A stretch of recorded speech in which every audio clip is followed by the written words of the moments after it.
Hi అండి, నమస్తే. Welcome back to విషయంది రెసిపీ. ఇవాళ మన రెసిపీ వచ్చేసి ఉగాది పచ్చడి. అసలు సిసలైన తెలుగువారి ఉగాది పచ్చడి. శాస్త్రపరంగా ఏ ఇంగ్రీడియంట్స్ని వేసి ఈ ఉగాది పచ్చడి చేస్తేనే అసలైన 6 రకాల రుచులు వస్తాయో ఈ వీడియోలో మీకు క్లియర్గా చూపించబోతున్నాను. ఉగాది పచ్చడి అంటేనే తీపి, పులుపు, కారం, చేదు, వగరు, ఉప్పు ఈ 6 రుచుల కలయికతో ఈ ఉగాది పచ్చడిని శాస్త్రపరంగా ఎలా తయారు చేసుకోవాలో చూపించిన విధంగా చేసుకోండి. ఈ వీడియో చూసే ముందు ఇప్పటివరకు మన ఛానల్లో ఎవరైనా ఫస్ట్ టైం కనుక చూసినట్టయితే తప్పకుండా సబ్స్క్రైబ్ చేయండి. పక్కన ఉన్న బెల్ ఐకాన్ అయితే ప్రెస్ చేయండి. ఈ ఉగాది పచ్చడికి మెయిన్గా మనకు కావాల్సినవి చింతపండు. కొత్త చింతపండు ఉంటుంది కదా, గింజలు తీయండి. దాన్ని ముందుగానే 10 నిమిషాల పాటు నానబెట్టుకోవాలి. ఓ 2 సార్లు వాష్ చేసుకొని నానబెట్టుకోండి. త్వరగా గుజ్జు తీసుకోవడానికి ఈజీగా ఉంటుంది. తర్వాత మనం రెడీ చేసి పెట్టుకోవాల్సింది వేప పువ్వు.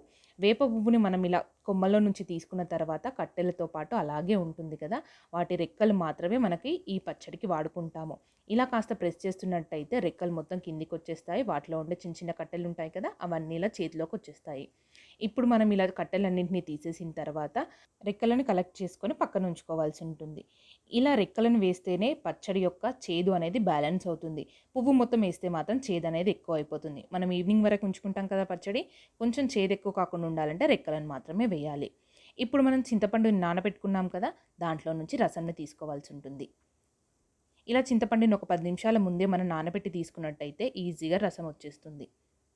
ఇలా రసంని సపరేట్ చేసుకున్న తర్వాత వేయాల్సిన వాటర్ క్వాంటిటీ, 1 కప్పు చింతపండు రసం వచ్చినట్టయితే 4 కప్పుల వాటర్ని వేసుకోవాలి. అప్పుడే పులుపు అనేది కరెక్ట్గా బ్యాలెన్స్ అవుతుంది. ఇలా 4 కప్పుల వాటర్ వేసుకుంటేనే కాస్త పల్చగా అవుతుంది కూడా. ఇక్కడ నేను ఆల్రెడీ 4 కప్పుల వాటర్ని కొలిచి పెట్టుకున్నాను, డైరెక్ట్గా వేసుకుంటున్నాను. దీని తర్వాత మనం వేయాల్సింది బెల్లము. సగం కప్పు వరకు బెల్లంని సన్నగా తురుముకొని ఇందులో వేసుకోండి. తర్వాత రుచి ఉప్పు. ఈ ఉప్పుని మనం 1½ స్పూన్ వేసుకోండి. ఫస్ట్ కొంచెం తక్కువగానే వేసుకోండి. మనం ఒకసారి రుచి చూసిన తర్వాత మరి కాస్త యాడ్ చేసుకుందాము. ఒకేసారి ఎక్కువ వేసుకున్నామంటే తగ్గించుకోలేము కదా, అందుకని. తర్వాత కారంకి బదులుగా మనం ఇక్కడ వాడాల్సింది ఓమా. ఓమన్ కానీ మిరియాల పొడిని మాత్రమే వాడాలి. చాలామంది పచ్చిమిర్చిలను వాడుతుంటారు, కొంతమంది ఎర్రకారంని కూడా వేస్తూ ఉంటారు. అసలు అయితే శాస్త్రపరంగా ఈ ఉగాది పచ్చడి తయారు చేసుకుంటున్నామంటే అలాంటి కారాలను అస్సలు వాడకూడదు. కారంకి సబ్స్టిట్యూట్గా మనం వాడేసి ఓమన్ మాత్రమే వాడాలి. తర్వాత లేతటి మామిడికాయ ముక్కలు. ఈ లేత మామిడికాయ ముక్కలు వేసుకుంటేనే మనకి వగరు టేస్ట్ అనేది పర్ఫెక్ట్గా తెలుస్తుంది.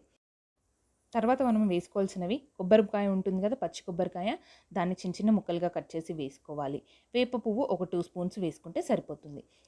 వీటన్నింటినీ వేసుకున్న తర్వాత ఓ 2 నిమిషాల పాటు బాగా కలుపుకొని 5 నిమిషాల పాటు పక్కన ఉంచుకోండి. అలా పక్కన ఉంచడం వలన మనం వేసుకున్న ఇంగ్రీడియంట్స్ అన్నీ కూడా చింతపండు రసంతో నాని చింతపండు రసంకి షడ్రుచులతో కూడిన ఒకలాంటి టేస్ట్ని ఇస్తాయి. దాన్నే మనం స్వచ్ఛమైన శాస్త్రపరంగా తయారు చేసుకున్న ఉగాది పచ్చడి అంటాము. ఇంతే సింపుల్గా ఉగాది పచ్చడిని ఎలా తయారు చేయాలో చూసారు కదా. తీపి, వగరు, చేదు, ఉప్పు, కారం, పులుపు ఈ 6 రుచులు కలిసిన ఉగాది పచ్చడిని అచ్చంగా తెలుగువారింట్లో చేసుకునే ఉగాది పచ్చడి ఎలా తయారు చేసుకోవాలో చూసారు కదా. ఈ వీడియో కనుక మీకు నచ్చినట్లయితే తప్పకుండా లైక్ చేయండి, షేర్ చేయండి. మరిన్ని మంచి మంచి రెసిపీస్ కోసం మన ఛానల్ అయితే ఒకసారి విజిట్ చేయండి. సబ్స్క్రైబ్ చేయడం మాత్రం అస్సలు మర్చిపోకండి. Thank you.